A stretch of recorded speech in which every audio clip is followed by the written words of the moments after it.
It's not a timer. It's not a timer. Show me your leadership capability. I said, what is that from? I want to know where that's from. What's his name? I was a PA on an Arnold Schwarzenegger movie called Collateral Damage, and that was the big line in that movie was, "Open up the door, there's a bomb in there." The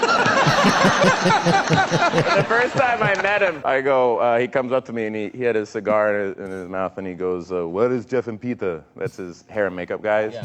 And I go, I don't know, I'll find them. And he goes, "Find them, show me your leadership capabilities."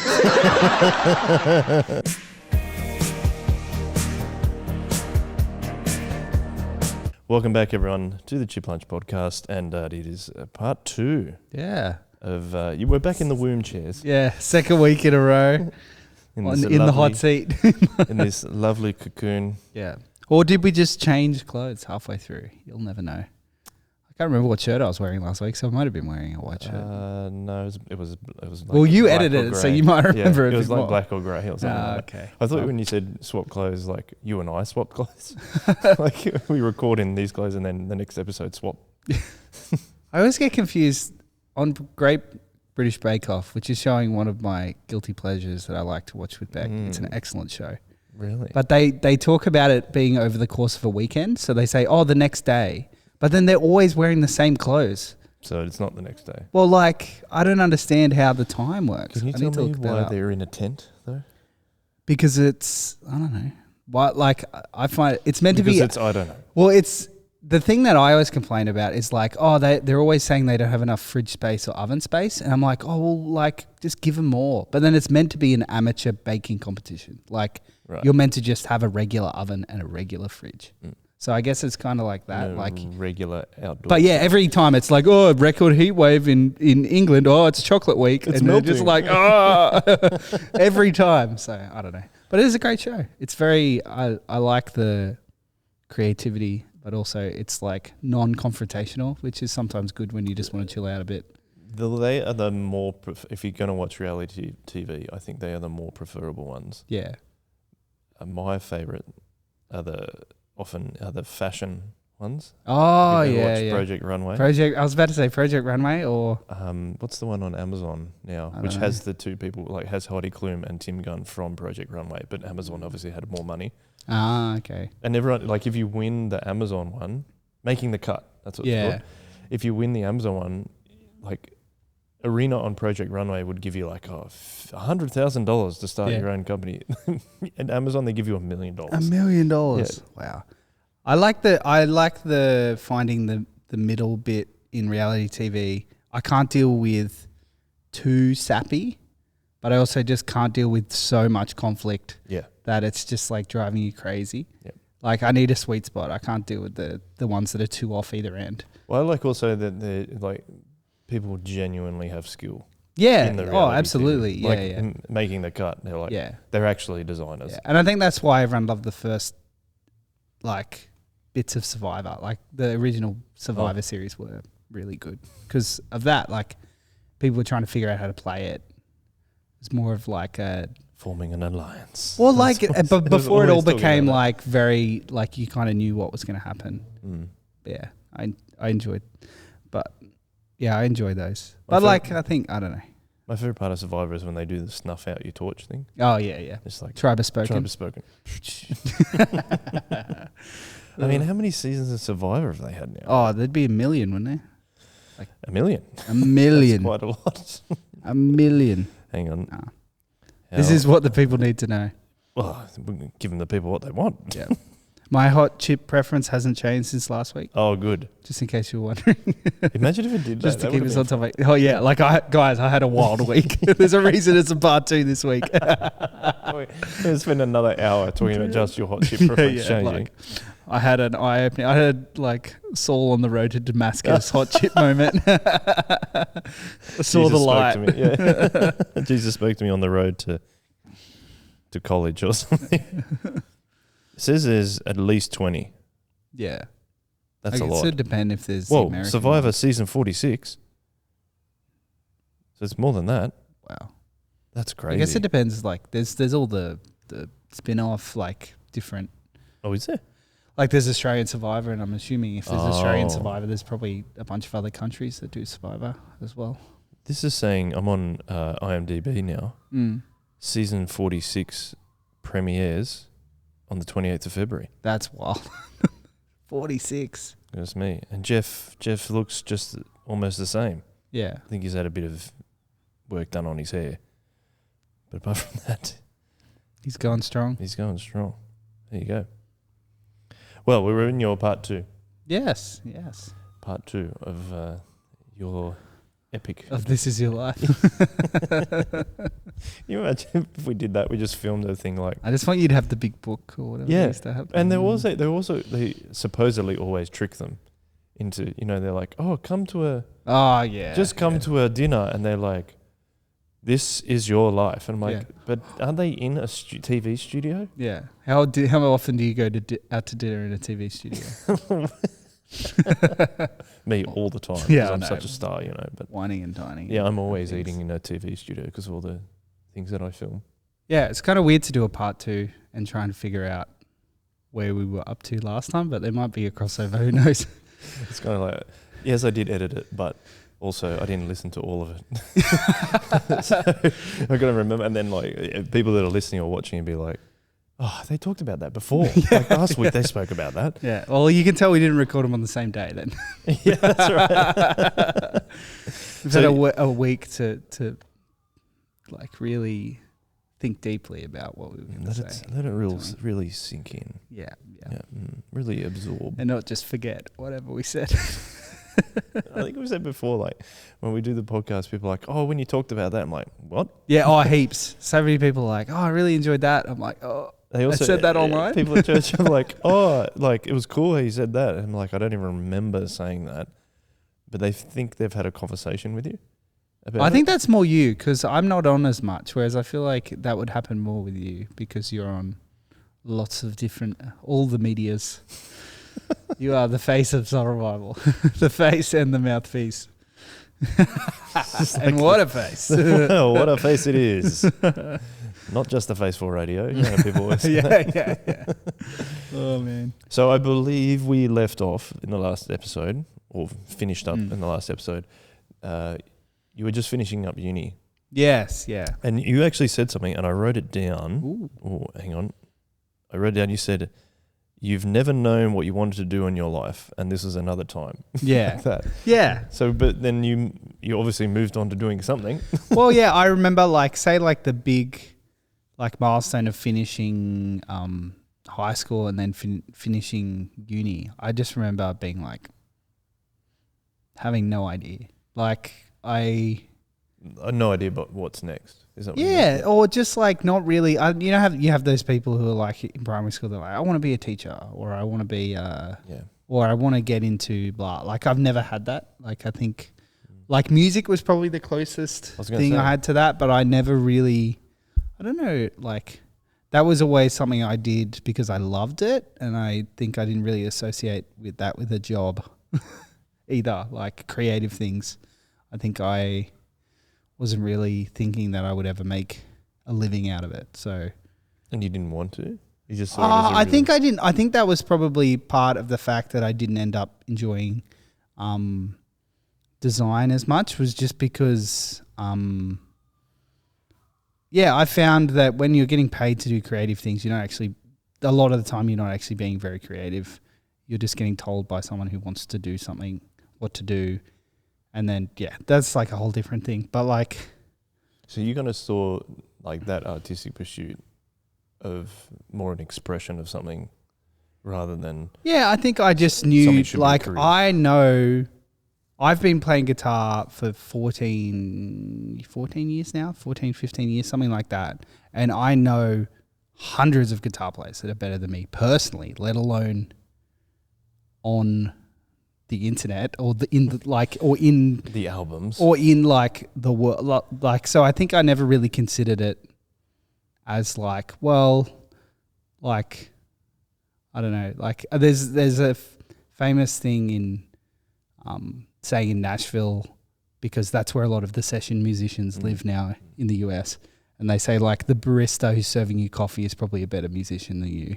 in Nashville. Like that's literally how it works. And so like, I don't know, I'd never really considered music, like it's like one of my favorite things and it's a big part of my life, but I never really considered it my job. Does that make sense? Or it would be a job. Or No, yeah. And I guess like it would have been if maybe you struck lucky and you're playing in a band and you do that kind of thing. But I think in terms of like becoming like someone who plays for other people or more of a session musician or anything, I'd never really considered doing that.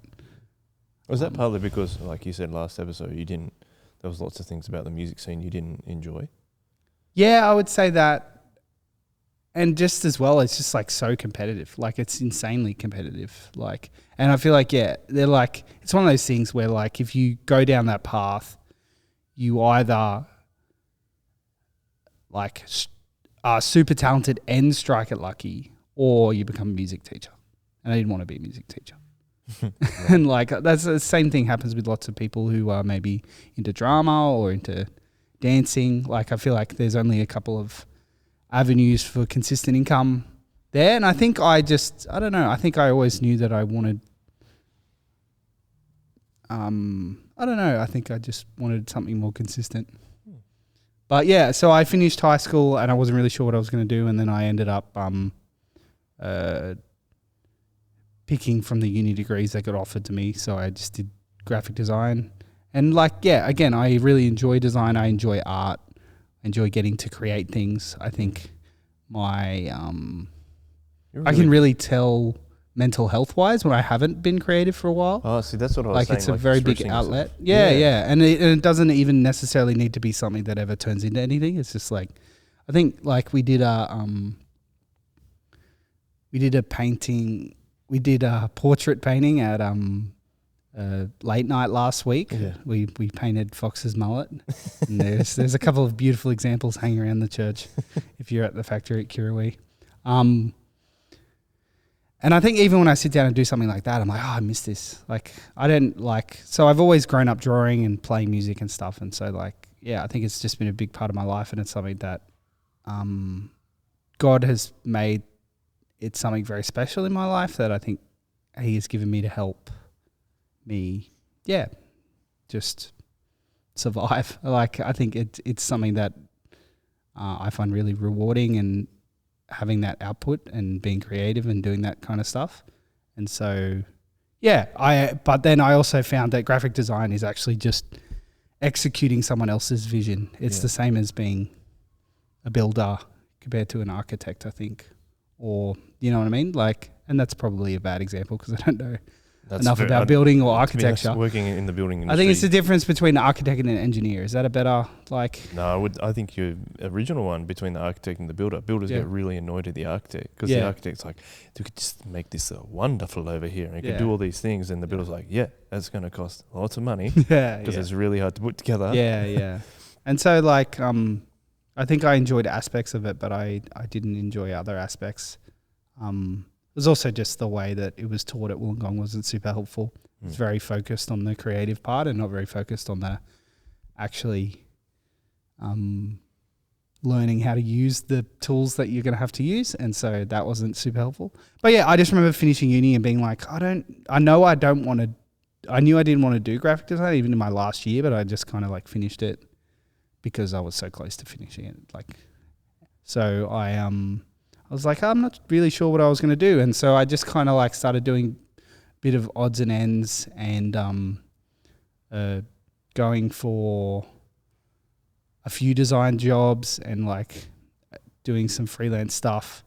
But yeah, I think that's that time of my life, especially I'm very blessed to have had Beck who was still finishing uni at the same point, but I think I just would have been very lost if I didn't have some kind of anchor point that God had placed in my life outside of that, and that God definitely blessed me with having, a partner in so many different ways. Like, and so it was hard because like I didn't really know what I wanted to do, and she was still doing uni, and I wasn't working heaps, and so that's always a tension. But like we weren't married yet as well. But yeah, I think God just really looked out for me in terms of her by having us go through that together. And I think that's something I really appreciate now that we're a little bit older and have been married for a while. I appreciate that we got to, we were dating when we were 17. And so we've done high school, we've done uni together, we've done that post-uni thing. Like, I really appreciate God. I know in his timing, different people meet at different times, but I really appreciate that he's let me have that adventure with Beck over the course of that time, you know what I mean? Like, and we've got to grow up together. I've really appreciated the blessing that is, and I don't take that for granted. But yeah, I just,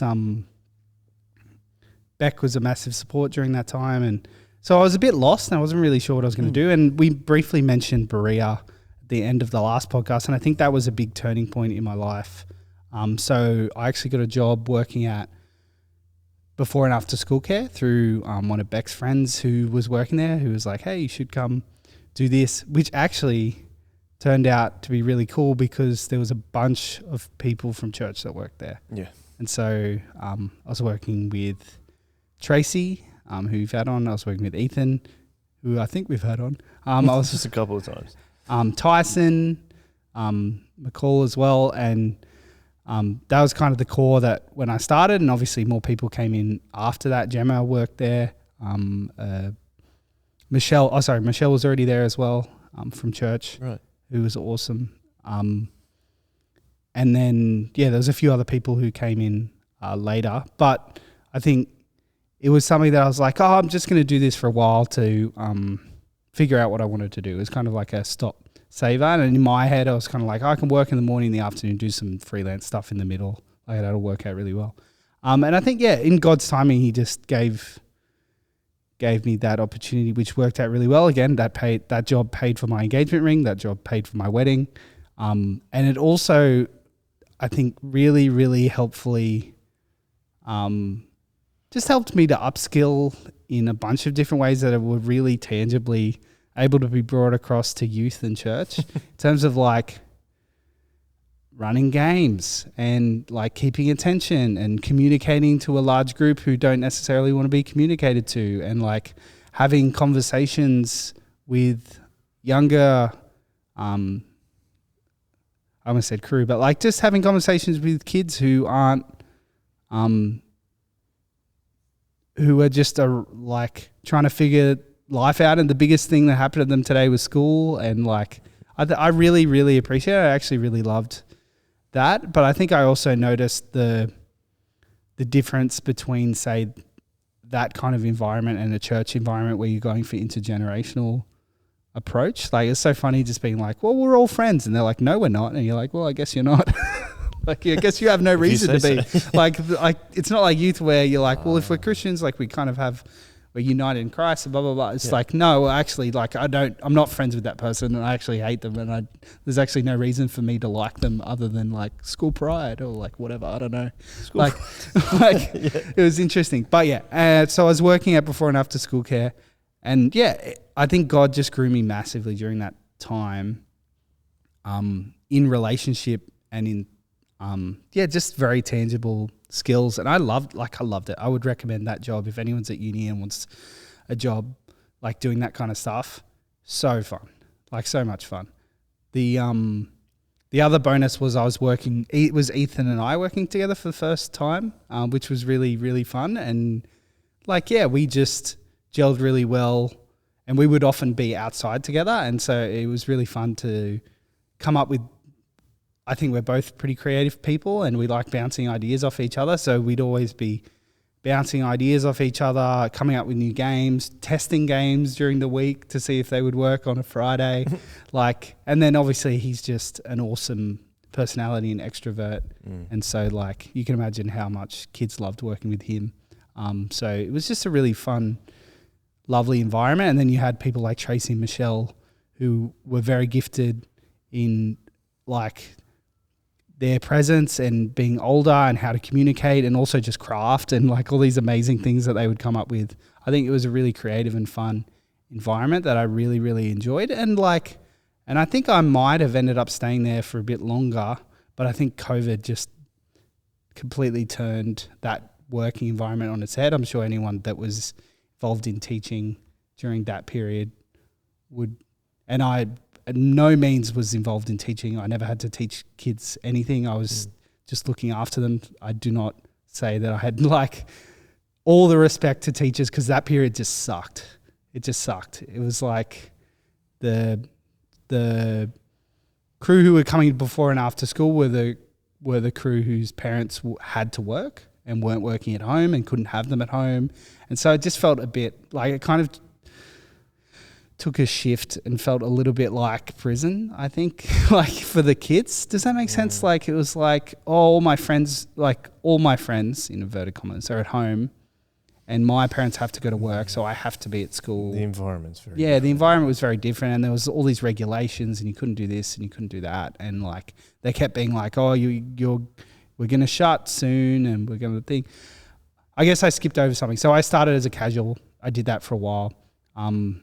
Someone left and I actually went, you know what, I might just do this I became a permanent for a couple of years, which was great. Like I loved it. Again, I said, I really loved the consistency. I loved getting to hang out with the kids and I loved getting to grow and have conversations. And like my favorite day was always Friday morning, because they were also like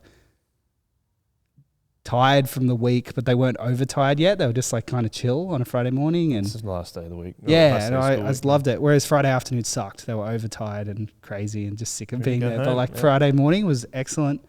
And like, again, creative. Like I knew I can draw you a Pikachu real quick. And can you draw me Pikachu and I'll color it in? Bang, bang. Like stuff like that, or like getting to do some arts and some crafts and stuff. I loved it. I really did love it. But yeah, COVID kind of changed that for me.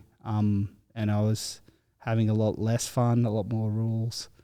I think, I don't know, I'm not, again, I do not compare myself to a teacher at all, but the kids for me were the easy bit. The parents were often the hard bit, and like things going on at home, and that was often the things that made situations a lot harder. Yeah. And so I did really enjoy it, and it would be interesting if COVID hadn't have happened. Whether I would have just been content or something, but I think God was pulling me in a few different ways as well. So I had started doing Berea, and I remember at our first kind of Berea tutorial, I guess you'd call it, we like had a great time, and then we split up, and I split up with Stu, and I remember it was with Jake as well. I can't remember if Ethan was there, but I remember Stu just being like, I think any of you could become a minister if you wanted to. And I was like, I would have become a minister. Like, thanks, Stu. Like, I'm having fun doing this, but that's not what I want to do. And like, that's a vivid memory, because I think I think like youth leading, I had a great experience of our ministers at Soul Revival and held them at very high regard. And therefore didn't feel like I would be able to step up into something like that. Does that make sense? Yeah, you've said that before. Yeah, about youth leading too. Is that just a self-perception thing as well? Do you think? Yeah, and I think I had seen people really give it their all, and I was like, "Am I someone who could give it their all?" Yeah, does that make sense? It almost feels like you didn't think you could measure up to. Yeah, and I think I had just seen it really well modeled to me, and rather than that being inspiring, it was inspiring, but I think it also just filled me with a bit of doubt as to my capabilities. Because your interpretation was that they were doing such a great job that you didn't possibly think you could do as well as they did? Yeah, I think so. And so, like, I kept doing Berea, and I think there was a couple of years in a row when I thought about maybe pursuing things, but then big things happened in our church that meant that I was like, maybe being a minister isn't for me. Like, it just seemed like a lot of a big thing was Dan leaving, and I think that was just leading. Sorry, Dan leaving from leading. Yeah, and I think that was just a consideration in terms of like, oh, my whole life is kind of, sorry, that's a bad way of putting it. Like my life is very invested in Soul Revival, and Like, do I want my job to be something that is like invested in as well? Do you know what I mean? Like, if I had to leave, like, I'd then be like pulling myself out of a lot of community. So you didn't want a similar to scenario. Like, we also talked about how you found it really hard not being part of a Christian community for a couple of years. Yeah. After going here, it seems like a similar thing is you seeing Dan leave. That was an unfortunate circumstance that Dan had to leave church. That you didn't want to have to be put in that position to leave Soul Revival, because that's the Soul Revival was the community that you'd been missing. Yeah. And then if you pursued a role in ministry, that you might have to leave. Feel like Dan. Yeah, I think it just made me like it wasn't a be all or end all. It was just something that I had to really think about. And that is the reality of being a minister. Is most ministers have to leave and go and do their own thing, and like that's what happens in lots of churches, and that's not a good or a bad thing. But I think I was really passionate about Soul Revival and the way that we do things, and therefore, I kind of viewed it as like, am I a Soul Revivalist or am I a Christian? Like, you know what I mean? Like, what am I holding above that? So far, I think I've been pretty, like, resistant to what God has been calling me to do over those couple of years, where I was like, I don't think I really want to do this. I'm not sure if I want to do this. And then I think it was that element of, do I trust God enough to just go, well, let's see where this ends up. You know what I mean? And so I think it was a big thing of trust, but I also am trying to, like, it's hard to explain it, but I'm just trying to convey that, like, I wasn't like, yeah, sure, like this, I'm okay with this plan. Like, this is exactly what I want to do, and I'm just 100% in. Like, I think I had thought about it I thought about enrolling in college for like 2 years before I did. So, and even then, like, I think there was elements that were well thought out and elements that weren't as well thought out. But I think I just was finding that I really, really loved the ministry that I was involved in. And that doesn't mean you need to go into paid ministry. But that's just where I felt that God was calling me at that time. And it isn't necessarily where I thought I would ever end up. I think if you asked me, at any point in my life before 6 years ago, if you thought that I would become a minister, I'd be like, what the heck are you talking about? So, like, it's pretty, and like, and that's why I really appreciate about, 6 is probably shorter than 6. Like, that's what I really appreciate about being on the journey with Beck as well, is like we've grown up and she's had this full experience with me, and she remembers me not knowing what I wanted to do, and she remembers me doing this and doing that. And like, so I think it's really great to have grown up together into this role as well as a team. And so, I really appreciate having someone with me to make those decisions and work together. It's been really great. Can I ask about, you kind of alluded a fair bit to the decision to go to college and become a minister. But just before that, what was the influence of things like youth leadership and Berea in, pushing you in that direction? Oh, I think it was massive. Like I can't understate how much of a big influence that was in terms of like faith formation, being clear. I think you have to, if you're going to communicate things to others, you need to have a clear idea of what you actually believe. And I think youth does that really helpfully, because you're figuring it out for yourself while you're at uni or wherever you're up to, but you're also watching younger crew figure that out and helping them to figure that out. And I think that's really important. And then at the same time, Berea kind of gives you a scope for the different avenues, especially if, like me or yourself, you've grown up knowing Soul Revival and you've done it maybe at Guymer Anglican in a different way as a youth ministry and now as a church. Yep. But you kind of have a frame, like a couple of frameworks within that, but you don't have the whole bag.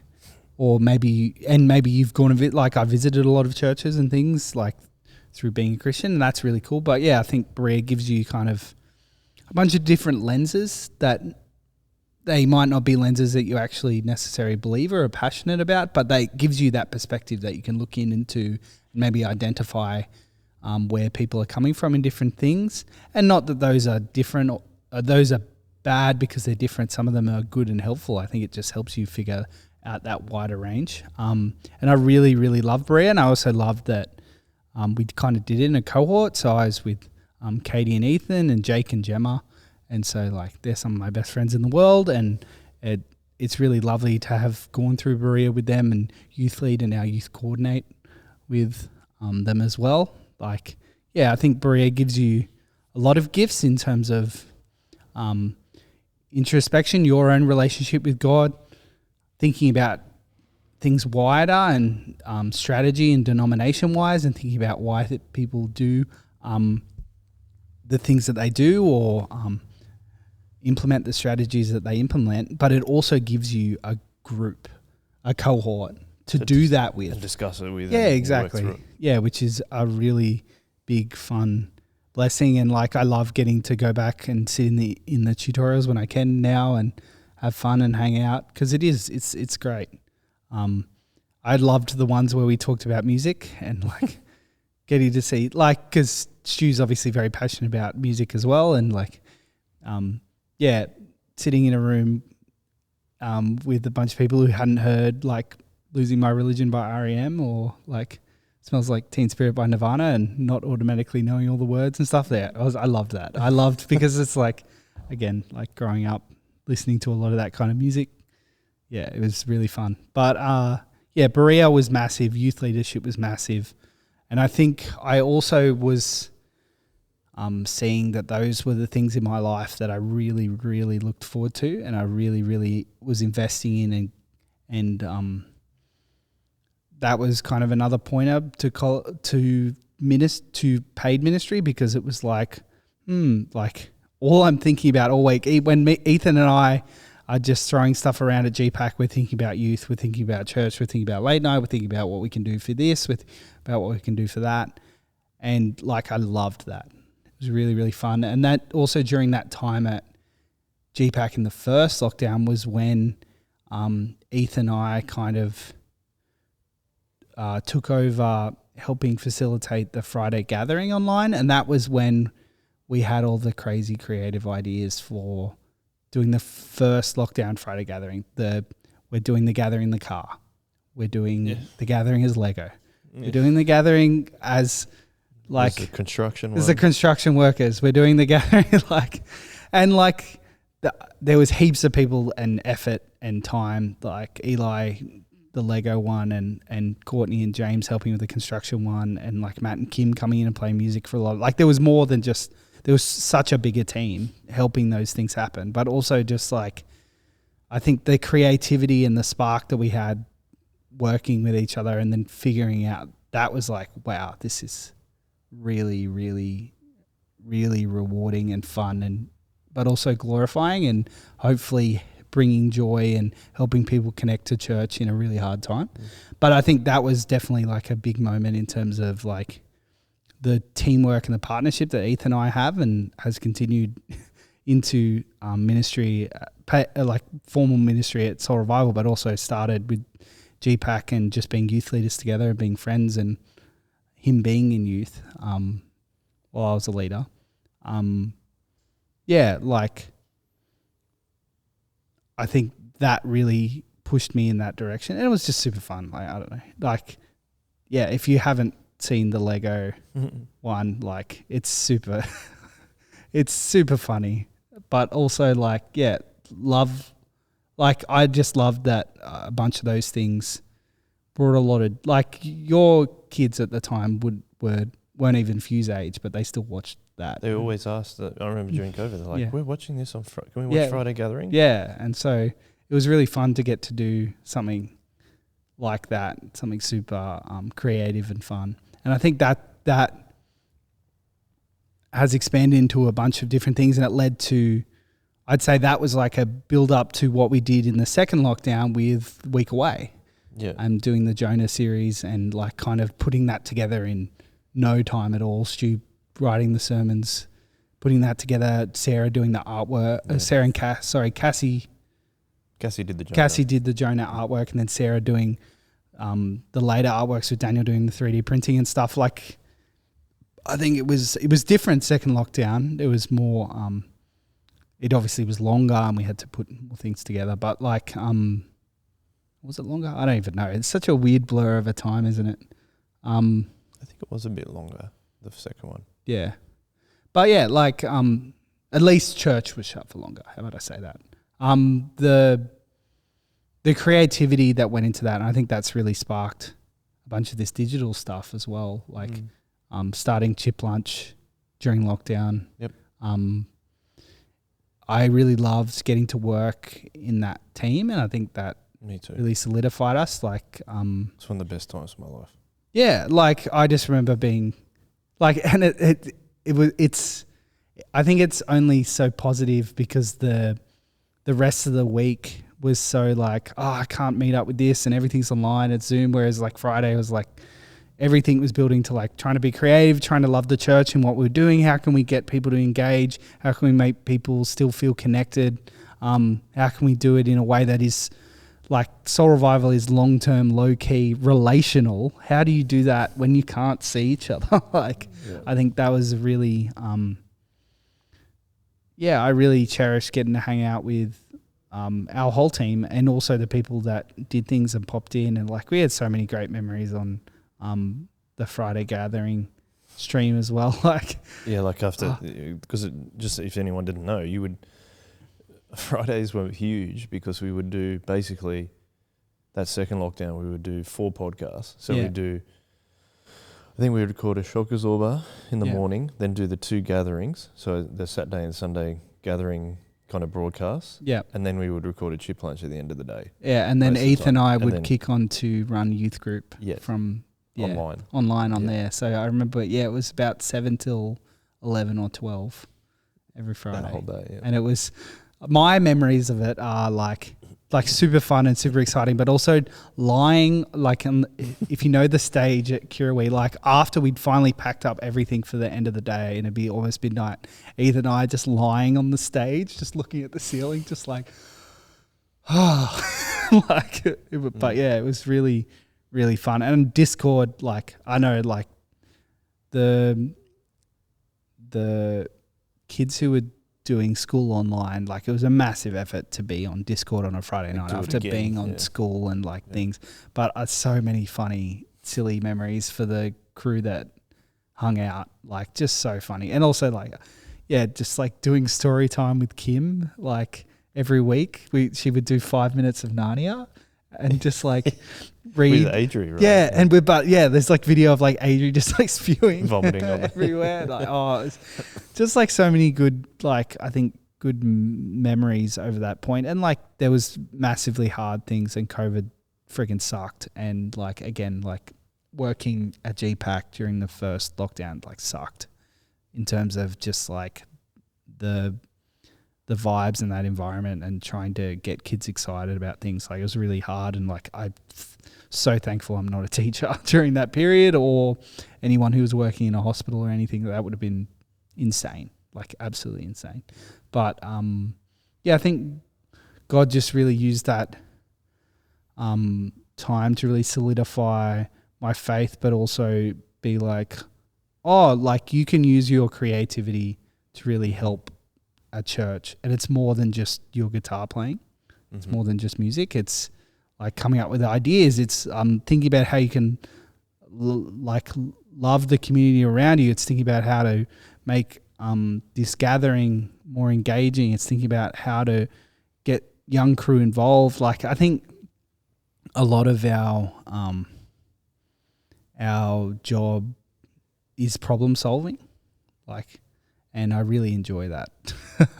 And being creative around it. And being creative around it, exactly. And I think God's blessed us with that, and having a bunch of people who are really happy to listen and be creative, which is really cool. And Stu obviously blessed us with a lot of free reign during that period. And I like really appreciate the trust that he gave us to help sort that out, and he had a massive input in it as well. Like, it was mammoth, and I think it really solidified us as a team and across that.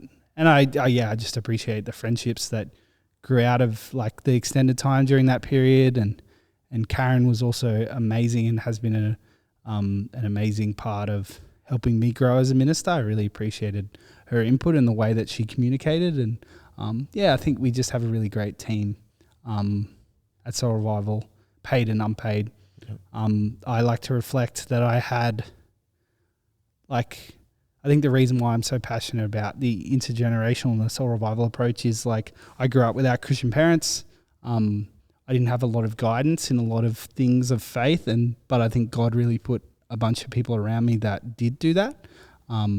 Like I've spoken about my relationship with Keegan, and who invited me to church, but also Suzanne, who's been an amazing part of my life, and Jared and Haley were my Bible study leads for a long time, some of my best friends in the world. Amazing, have invested in me so much and really have been a massive blessing in my life. People like Greaves and Ange, like, just like that long-term relationship that you're able to have through church is like, it's amazing what that can do with your life. Like, I remember having a big conversation with Greaves in the car as he was dropping me home from late night, I think it was. And that was when I was like, okay, cool, I'm proposing to Beck. I remember having a massive conversation with Ross, like just before going to college, like deciding to actually enroll in college. And like, these weren't planned conversation. These weren't things where I was like, I'm going to sit down and talk to this person. It was just having that relationship over time that then can blossom into having those conversations because you have been friends and hanging out, and maybe it's midnight so you can have a bit of a more interesting conversation. Like, and you just think of all the times that, I can't even count the amount of times I've been involved in things like that.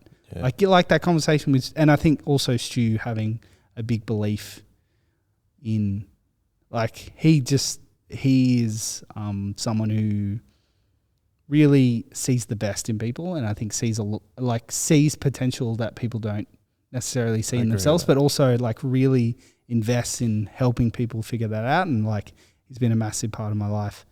And and then just, the partnership with getting to do things with Eth, I think we just love hanging out, and we'll happily chat as much about whatever as we do about church. But like, I think I really value the fact that God created us to be in relationship not only with him, but with each other, and the way that we can help build each other up and make each other better through working together. And obviously our relationship with God is the most important. He builds us up through his Holy Spirit, but he also uses the people around us. And I think I've seen that over and over again at Soul Revival. And we're not perfect. Like, obviously things go wrong. Some you don't get along with everyone as well as you get along with some people. That's life. But I think having the intentionally built in to the strategy of the church, it being relational, it being intergenerational, it being long-term, low-key, it aiming to cross cultures, it aiming to cross generations and boundaries and bring the gospel to everyone everywhere. I think that's what I get so excited about Soul Revival, is like, this is what we're trying to do. And like, we've had 30 years as a ministry, 10 years of a church trying to figure that out. And it's been really, really lovely being part of that adventure.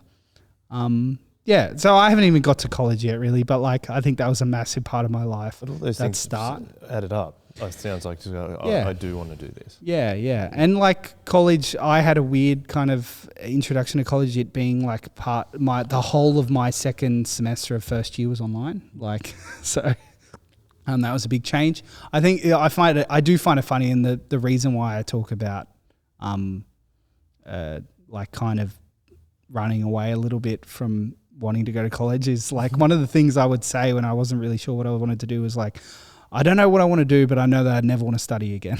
And then? That was like my one rule. So I don't want to go back to uni. Like I'll do anything else. I just don't want to go back to, I'm done with studying. I would say I didn't love, I liked school because I liked my friendship group at school. I liked school socially, but I really like learning. I actually really, really like learning new stuff. I really, really hate being examined on it. So like the first 5 weeks of school or the first 5 weeks of college or the first 5 weeks of uni, I love. It's the best. Oh, look at all this new stuff. It's really fun. Oh, questions, things. That's really cool. The minute it takes that next step and it's like, now in 2 weeks you have to, I'm like, oh. Is that again the thing of like not measuring up though? No. That's part of it? No, I think I just hate exams. I hate exams too. I hate exams. I hate essays. I hate sitting down and like trying to synthesize things into that kind of stuff. I don't like the pressure of it. I just really like learning something and then seeing where that follows and then seeing where that follows and then seeing where that follows. You know what I mean? Like following like breadcrumbs. Whereas like, yeah, when it's all of a sudden like, no, you need to know these things. You need to do this. You need to be doing this and this and this so you can be tested. I start going like, oh. Yeah. I'd rather read a book and then get inspired to read another book and get inspired to do a drawing and get inspired to do that. Like, I'd rather follow that. But again, that's not very practical in life. But well, that also maps kind of what you said about your doing the graphic design course at uni as well. Yeah. And so I guess, that was probably another reason that I really was like, full, like not just going back to learning, but going back full time and like giving up full time work and like also God blessed Beck with a full time job during that time, and like we wouldn't have been able to. I would not be able to do college without Beck. I wouldn't have been able to, like. Emotionally, like financially, in so many different ways. Like I wouldn't be able to do any of this without us. So I really appreciate, and that's why I'm going to keep banging on about it because, like, yeah, you're amazing. I love you, honey. If you're watching, I have no idea. She's awesome. Yeah, she's amazing, and like I'm just stoked that I get to do life with her, and that God's blessed me with so many different people that I have been supported by and had the blessing to support. And I guess everything like I'm going to talk a lot about relationships and relationally, because that is some of the big ways that God's spoken into my life is through other people. And so I really value that, and I also value that because I want other people to experience that. I think that's why I talk a lot about that kind of stuff with the youth and with people. Like, hey, like if you want to invest in this, like we're promising we're going to be here. I said on last Friday night, like I was like, you can, it's up to you what you want to do, but in this room is Fee and Jared and Greaves, who led me. Yeah. And then sitting around here is a bunch of crew like Fox and Rob and people who I led. Yep. And so it's up to you. Like, we're just saying we'll be here. And I think that's what was hard about the Guy Mew thing for me, was that kind of getting broken a little bit in terms of like feeling like they're not let down or they're not going to be there. Yeah. And like that, obviously, that's more complicated. And but I think that also then fired me up to want to be that type of... Make sure it didn't happen to other people. Yeah, exactly. And I think the really, really helpful thing, is just being consistent with people. Like, I think in my like thoughtfulness about my hesitations to be youth leader and minister, like I think I thought I had to be perfect, but in reality, I realized over time how impactful being consistent can be. You know what I mean? Like, just like you're not perfect. Like you don't have to be. Like I was reflecting a lot last night about John the Baptist. Just thinking about like as we're looking at John and thinking about his ministry, like I was thinking about like, it's actually a really, really helpful parallel, John the Baptist, even to Jesus's ministry, because like I think it's pretty like we're called to follow Jesus and do the things that he did, and aspirationally we can get there. But like in terms of sinfulness, that's really hard. Whereas I'm like, like our ministry is Jesus's ministry, but it's also meant to point to Jesus. Like our ministry is meant to be a signpost to Jesus. Our lives are meant to be a massive signpost to Jesus. And and I used this when I preached on Christmas Eve, and I'm sure I stole it from someone. Not Christmas Eve. Christmas Eve. You did, yeah. And I'm sure I stole it from someone. It's like we're not called, the sign isn't the thing. The sign is the thing that points to the thing. The sign that says Wollongong isn't Wollongong. It's the thing that points to Wollongong. Right. So our ministries aren't meant to be the thing. They're meant to be the thing that points to Jesus. You know what I mean? Like it's like I think Stu was saying is like, how do you increase Jesus and decrease yourself? Yeah. Exactly. In your exactly life. the point. And so I think me as a minister and me as a youth leader and me as a band leader, I'm not called to be Jesus to these people. I'm called to point these people to Jesus. And and I'm not called to be perfect. I'm called to point them to the one who is perfect, who can help them grow, help them solve their problems. And I think that makes me like take a big exhale. Be like, okay, cool. Like I'm going to aim for perfection, but that's not going to happen. But I'm going to pray and I'm going to try really hard, and that's good enough. You know what I mean? Yeah, and it helps reduce that like kind of unhelpful perception that you need to be perfect. Yeah, and like because there's only one that is perfect, right? Yeah, absolutely. And and going to college has been excellent for thinking deeply theologically, really grounding my faith and doctrine in something. Again, coming from a background that wasn't super religious, it has been super helpful. I did find it really weird and jarring being around a majority Christians for the first time in my life, but I think that was, again, God giving me an experience that'll be helpful. That's helpful to have. But yeah, I think it was the first time I'm like, wow, like I like going to a public school and all those kinds of things. Like, it was helpful to. It's been helpful to have those experiences, and I do really love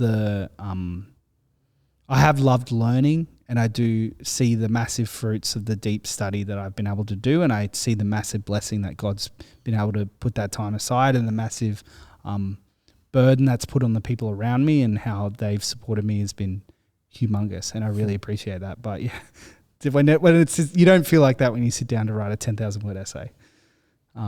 You more think about that when you're like looking back on that essay, like, wow, I really learned a lot. 10,000 words. It's just, anyway. So, but yeah, and he also grew me in having to do, like because I did graphic design, I never did an exam at uni. I just did all assignments. So writing helps you clarify your thinking. Well, it's just this weird thing where the first time I sat down to do an exam at college, I was like, I haven't done an exam since the last exam of HSC.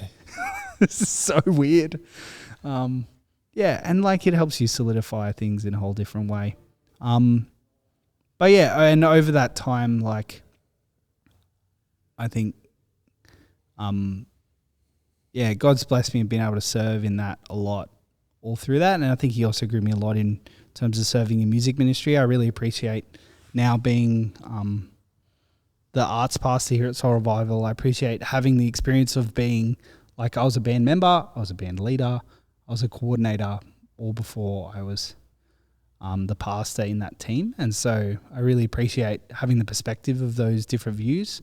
And I think I really appreciate the people and the gifts that God's blessed us in music across our entire church. And it's just trying to hopefully solidify and guide that in helpful ways. Things like arts ministry obviously is involved in a lot more of event kind of things like Easter and Week Away and carols, and those are big and exciting, and it's really cool to have those kind of, especially carols and Easter, big ministries into our community that hopefully we can use the music talents that we have to bless our community and reach out to it. That's really fun. But also I just love the small creative things that you can do together to worship, to really glorify God when you're working together. I love getting to sit down with someone like Pete Sabb and just muck around and write a song that no one's ever going to hear. Like that's so lovely. Or getting to play. I really love getting to play with new people. I appreciate getting to go over to Riot and play with Grace and Michelle, or getting to play with Kira Lee on Sunday morning, or Matt Baker. Like it's amazing the partnerships you have, or people like Liam and Zach who I've been playing with for years and years now. It's really cool to serve in that way. And I think that's what I'm really trying to say is God has blessed me with being able to serve with some really cool people, whether that's at youth, the amazing youth team, whether that's in music with the music team, whether that's the pastoral team over the last couple of years, or even before that when I was doing stuff with the Berea interns. Like I just see the amazing ways that God has built people up and given them gifts across many different things. I think when we say gifts, sometimes we just think preaching, or we just think music, or we just think those like kind of big outer things. But like, man, you see the people who are just faithful prayers and the way that they change people's lives or just uplift people. It's amazing.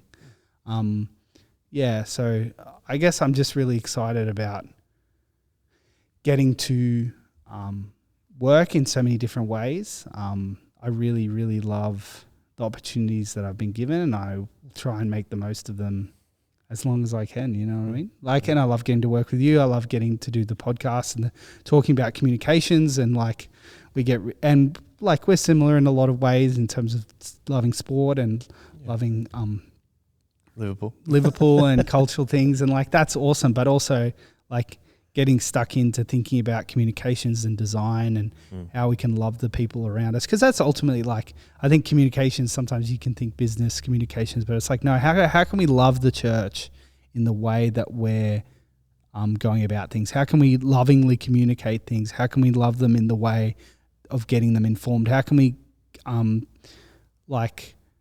present the gospel in a way that's in no way changing it, but in a way that's going to make someone click on something or get invested or be interested or even just uplift. I think that's a really cool thing about something like Chip Lunch is it started, we were doing a youth, like you and Ethan were doing a youth podcast. That's the first one. First one. And like, yet it's turned into this bigger thing that's kind of like, I can't even, like if you listen from episode 1 to whatever episode this is, like it's pretty crazy that you have so many stories of God working in so many people's lives, and this is the tiny, tiny little snippet of what God's doing in the Shire, in Soul Revival. Like, it's wild. Yeah. Like, it's so cool to get to partner with God as the gospel goes out. I think I'm really encouraged by that. And like, yeah, I guess it's that dichotomy of like, it's in His strength as well. We can't there's no, we partner with God as the gospel goes out, but we also know that it's up to Him. He waters things, He makes things grow. And so we just do the best that we can, which is really cool. Makes things grow is really good. Yeah. I like that. Yeah. Because He's so often, and like, I think about this quite often now, is like how much we trick ourselves into thinking that it's in our own strength. Yeah.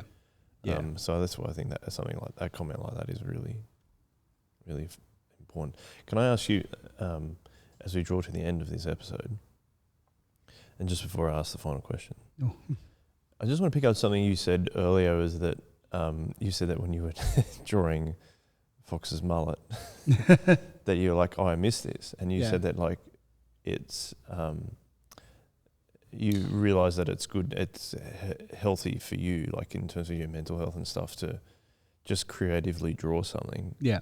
As someone who probably isn't that into drawing, as an example, like why is that? Like, what do you think you get out of that?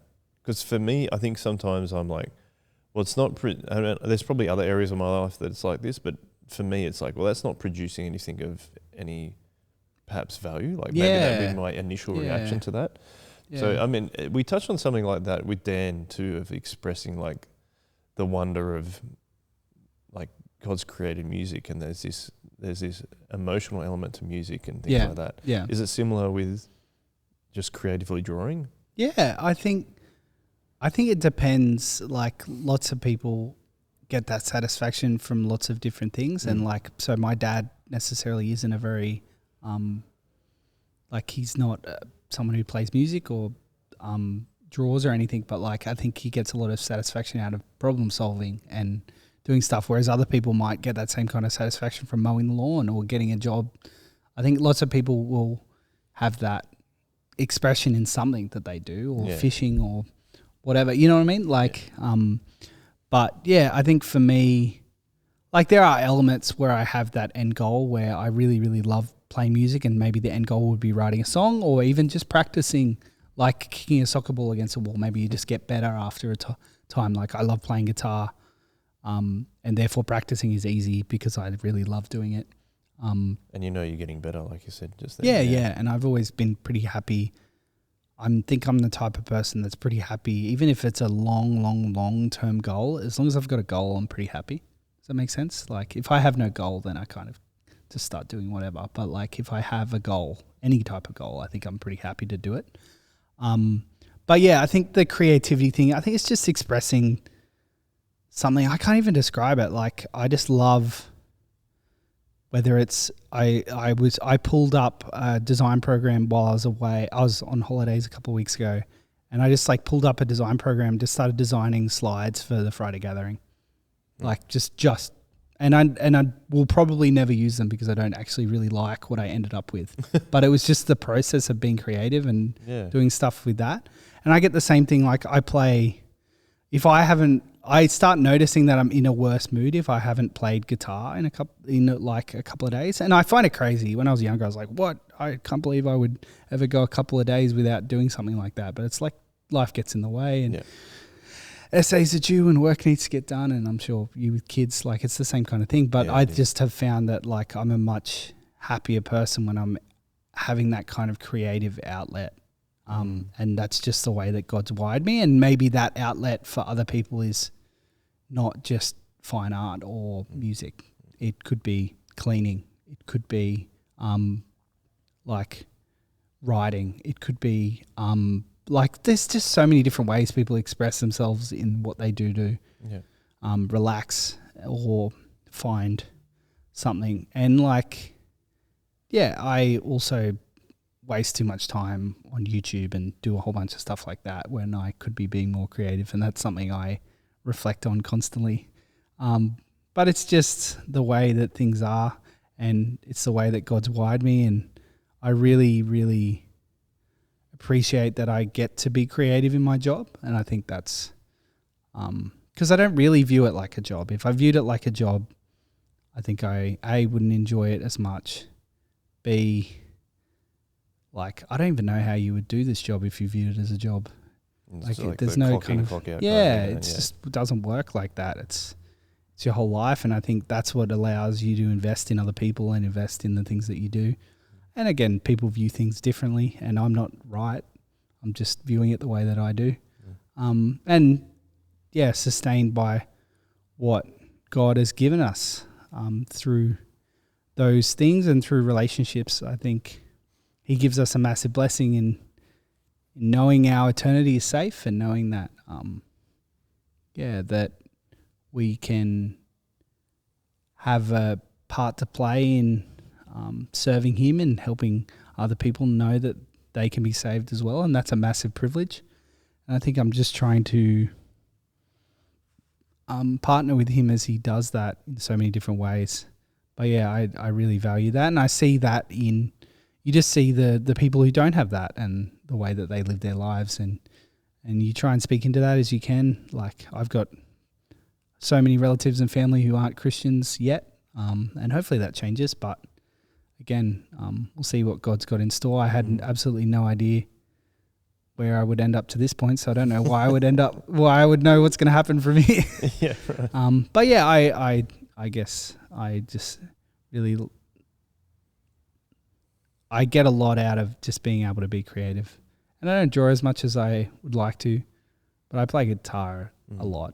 I feel like you need to schedule in some drawing time. I do. Like I think that's the thing. And I was chatting with Jared as we were doing that later. It's like, it's such a weirdly fulfilling thing. But again, it does, as you become time poor, things become about things that produce results or physical, tangible results in things. So yeah, I think it's just finding the time to do things like that. But I'm glad that I have a whole bunch of friends who really like music. I can go and see concerts with them. I can listen to and do creative things with Beck as well. She's an amazing designer, an amazing creative person in so many different ways in terms of crocheting and dressmaking and stuff as well. So I think I really appreciate getting to sit down, and when I get frustrated with the design thing, she's often the person I turn to because she's very, very, very good at doing the things that I'm not good at. That's good. Yeah, I think the overall message for me, especially like reflecting and coming through this chip lunch, is it's amazing getting to partner with God, and it's amazing getting to partner with God together. The people He places around us, whether that's a relationship like a spouse, a relationship like a leader, a relationship like someone you're leading, or even just the people that He places around you to go and get to have a chat with over dinner occasionally. It's really cool the way that He uplifts us through that. And that's why I think I'm so passionate about what Soul Revival does, is because I don't know if you feel the same coming to faith through this ministry. God could have brought me to faith in ways I can't even imagine, but I see the way that He did, and I'm like, wow, that's amazing. I really want to invest in this. Yep, exactly. And the same for me. Yeah, there's 300,000 people in the Southern Shire who don't know Jesus, and I'd really, really love to try my best to partner with God to do that, to like at least make them think about it. Yeah. And it's really cool to get to be involved in that. And yeah, I think that's why when people ask me about moving churches or why I'm still here, because that's a big part of college, is a lot of people move. I'm like, well, there's a lot of people here who don't know Jesus, and I'd love to keep trying to pursue that goal. And again, God has different plans. I could end up anywhere. But you just got to be faithful and trust that if you're giving your life to Him, you got to do that 100%. You don't get to half do that. It's really important. And that's hard. That's really, really hard. And it doesn't get easier either, I don't think. No, I don't think so. Yeah. I think it's easier being more comfortable knowing that you're trying to be more like God wants you to be. Yeah. I think that's something that I'm more comfortable in my own skin than I kind of ever have been. Yeah. I don't know if you ever fully are, but yeah. And I think I would also, like, while I briefly have a chance to talk about it, is just to say, like, it's okay to doubt, and it's okay to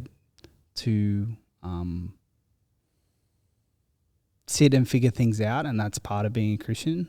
Like, is going through those seasons, because I think for a while before I became a Christian, I was a bit like, no, you have to be 100% certain, 100% sure on everything, and then never doubt again, and that's what it is. And that's not what being a Christian is.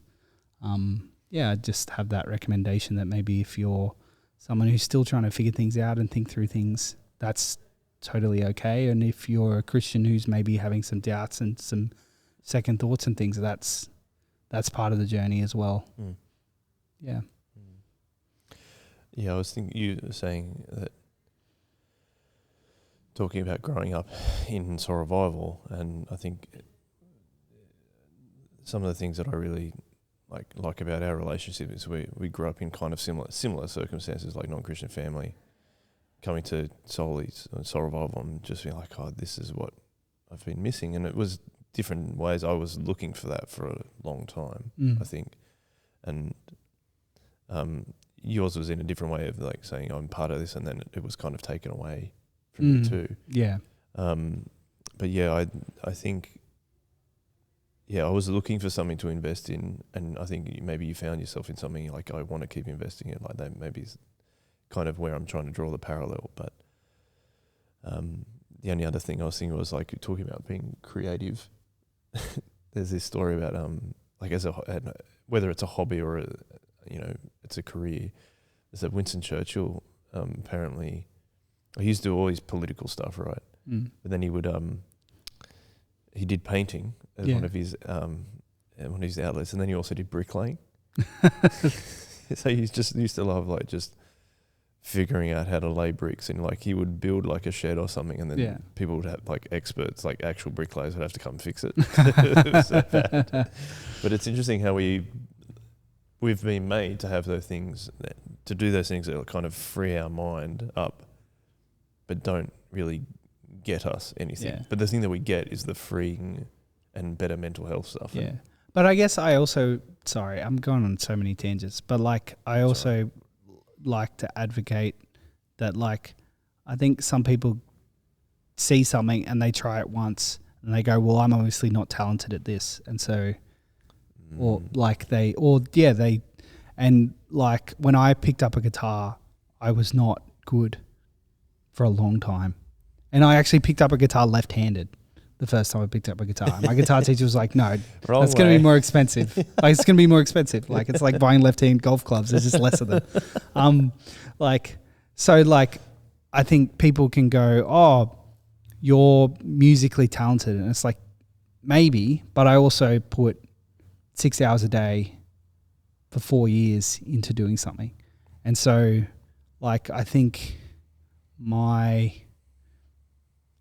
thing with ministry, especially like, because we're on a Christian podcast, like as well, like this could go with lots of things. It's just, if you want to do something, then working hard at it is the best way. Consistency. Like the amount of people, like I am not a public speaker naturally at all. Like I actually hate it, but you don't get better at something by not doing it. Yeah, that's true.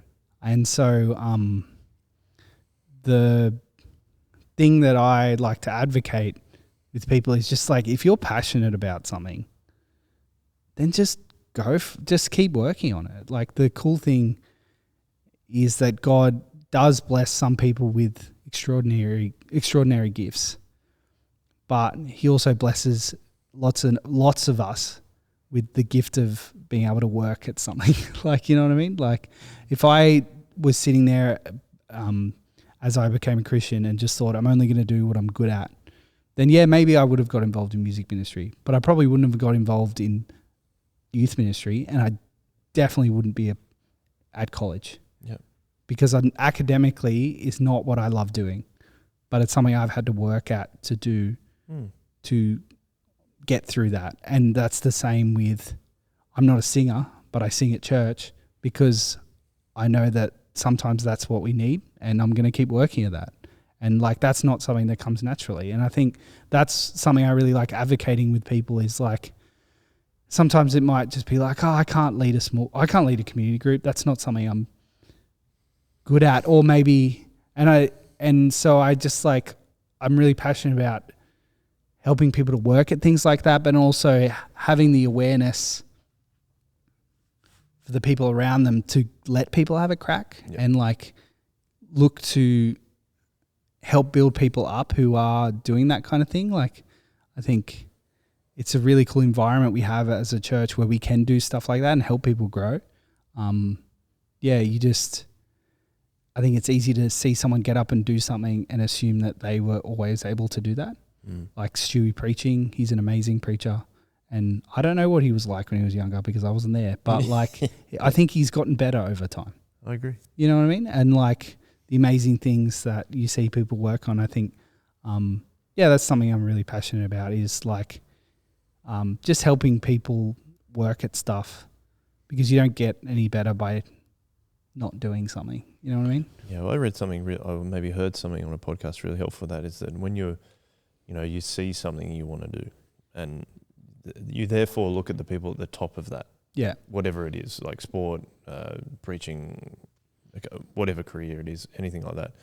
But the problem is it's like you comparing where you are at to where they are. Yeah. But what you're missing is all the things that you've just said. Yeah, the hours and hours and hours that they've put in. Doing it. So instead of comparing yourself with your peers of people at the same level as you, we compare ourselves to the top and then go, oh, we can't do it. Yeah. Oh, and then we get convinced that that's just talent. Yeah. Now, talent plays a part, but they don't get there unless they put I don't know how, thousands and thousands of hours into what they're doing. Yeah. And I think that is what I'm like, why I'm bringing it up to talk about, is because I look back and I go, oh, like I see the way that God, through working before and after school care, equipped me in so many ways for working at youth and working and problem solving and being able to quickly go, okay, this isn't working, let's shift. What do you want? Actually, and also getting young crew invested in a way that is exciting to them and having them have some input. And I got that from both ends, from youth ministry and from thing. And I also then can take that into the other things that I do. And like the way that he let me go and play a bunch of gigs for a bunch of years and just play and learn how to play music and do that in a certain way. But then also through Dan and Zach and being able to play, being taught how to play church, how to play in a way that's not entertainment, because every other gig that you're playing as a musician, you're mainly entertainment. Whereas at church music, you're not entertainment. Yeah, the main you're thing leading. Is leading. Yeah. And I think God put Dan in my life and is in that place to help teach me that. And Dan and a whole bunch of other older musician crew who helped me learn how to do that. But he also was like, you're going to play bass and you're going to figure that out, and you're going to do that in a way that hopefully glorifies you and what you're doing. And I saw Zach do the same thing when he picked up drums to try and love the people around them. And you look at how God can do that through certain skills, and I'm just looking for opportunities to keep doing that as well. But yeah, I'm sure this podcast is a bit more rambly and a bit less timeliney because it's less linear, but they're my favourite ones. That's fine. That's the Christopher Nolan version rather than All right, let's ask the final question then. Yeah. What do you know now as a Christian that you wish your younger Christian self knew? What would you tell them? I probably should have thought about this. I've had 2 weeks to think about this question. No, but this is the best way to do it. I love it when people say at the start, like we tell them we're going to ask those 3 questions, like, I haven't thought about that one. Yeah. But it's helpful to reflect on all the, like, talking about your whole life and then going back to it. Yeah. I would say, like we've touched on a few of these, I'd say it's okay to have doubts as long as you bring them to God. Don't try and solve your own problems. God can solve them. Do it in God's strength. Yeah. I'd say, like, gifts are important, but hard work's more important. Yeah. I really like the idea you suggested before about being consistent and being there. Yeah. I think that's even more important than working hard, like showing up. Yeah, consistency. And then, like, I think, like, I lost the last one. Don't, like, just be open to where God has to take you. And you don't have to be stoked about it all the time, but you just have to be open to being able to listen. I think they're 3 of the big lessons that God's taught me, especially over the last couple of years. And yeah, I think that would be it. Thanks for having me, Joel. Hang on a sec. I think it's been really good though to do this over 2 parts. Yeah. I think it was nice to sit down and take some time. And I know that, like, you were suggesting when you were younger, you're like, oh, I can't measure up to, like, the leaders. I think you've far exceeded that. Oh, thank you. Like, I have a really great relationship with you, and I really appreciate our brotherhood. But like what you've done with the Friday gathering is incredible, and but it's all through God's and through the team that we have. Yeah, like, but you've led the team. Yeah, that's the other thing I want to say. Like, you've got to the point where you're leading the team now. Yeah, and I think you're doing it really well. It's the same with your leading arts. I think you're doing an amazing job. I think that I think you're a really great model for someone else thinking about going into ministry. Oh, thank you. And I think, God has blessed us in all our teams with the amazing people He's put around us. I think it's just that's very true. Trying to work together through that. I would say the same to people like, some people were really lovely and said, "Oh, you're doing a great job hosting the podcast." But I would always say, and I'm not trying to big note myself here, but I would always say, but we're all doing it together as a team. Yeah. Like I can't do that without what the other people are doing. Yeah. And as an example of that is that talking about consistency, like I find you one of the most reliable people. And to me, that's really important. Reliability is really important to me. Yeah. I don't know why, but I know I can rely on you day after day to just be there and helping. Yeah. Like, as an example, like that COVID time when we're doing the second lockdown, we were doing regular podcasts. I could just rely on you to help us sort out the things that just needed to be done. Yeah. You like press record on the camera. Hey, don't forget about this. You were always onto that stuff. Whereas like, I was like, I got to remember how to present this and how do I say this and don't look like an idiot. Don't say something offensive. All those things. And you would pull me up. The cancel cut's coming soon, guys. Joel, whenever we want to get rid of Joel, we can do it. The bullet's in the chamber. It's so true. Hundreds. I feel the same way. It's like how many hours of you recorded is is there now? I'm like, oh, what have I said on things I don't even know? Yeah. Like sitting in the womb chairs. Yes. But like it's also like you think about the different layers that, like you've mentioned the team, but like again, like I can be as consistent as I want in our relationship, but I'm never going to be perfect. But God is, and God is the most consistent. Like if you want a relationship with someone who's never going to let you down, that's reliable. Exactly. And I just have to say that. But also, like, you think about the different levels that He's blessed you within that in terms of, like, your family and your kids and Karen. And, like, it's great. Like, that's the stuff that starts mind-boggling me when I start thinking about the different ways that God has blessed us across so many different things. Like, I've had so many amazing people in my life speak into my life and have massive impacts. I've mentioned Keegan, I've mentioned Jared, I've mentioned Greaves. Yeah. I've mentioned Beck massively. Like it's pretty cool. And Fish and like yourself and the staff team and it's crazy the people God puts in your life around you. And I think it's just about trying to glorify Him in everything that you do. Whether that's waking up and sending someone a text or just being on the lookout or just being there to listen to someone when they need to be listened to. I think it's really, I feel really privileged to get to be a part of this church. And I felt that way. I don't like, yes, I get paid to be here sometimes, but like, I'd be here if I wasn't getting paid. I was here before I was getting paid. I'll be here after I'm getting paid. Like, I think that's the really cool thing that we have, and I'm stoked to get to do that. And I look forward to doing it in the future, hopefully as well. It's been a privilege. Like you've been on this podcast many times before, but it's been a privilege. It's kind of a weird one, isn't it? Talk to you. I don't know what I said in the first, because we kind of talked through our stories a little bit in the first episode, didn't we?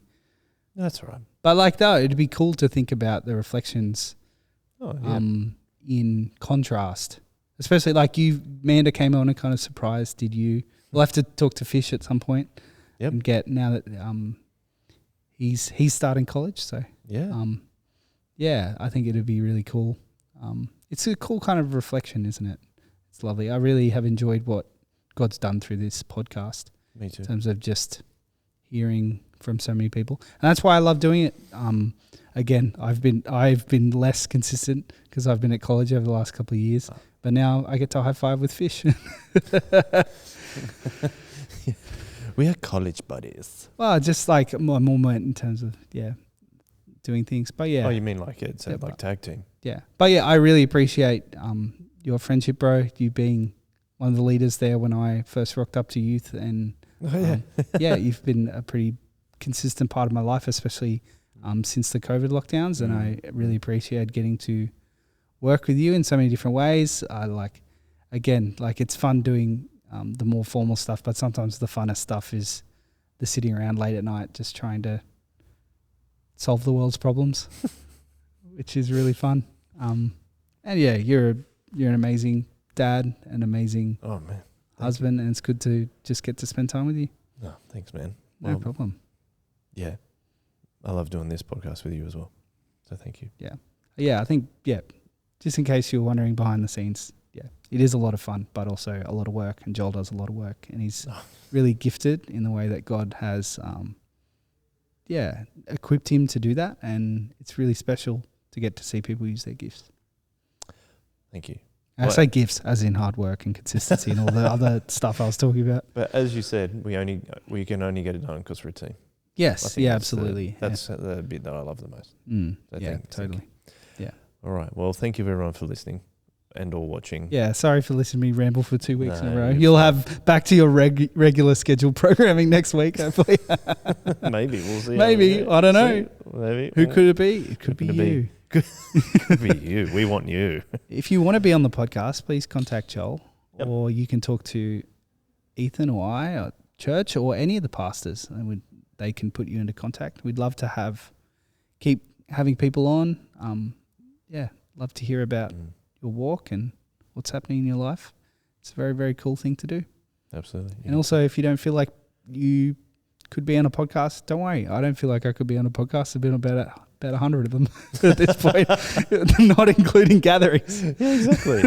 It's just a chat. That's the thing. It's just a chat. Yeah. But the only difference is we record it. Yeah. And All right. One way. Anyway, one way. One way.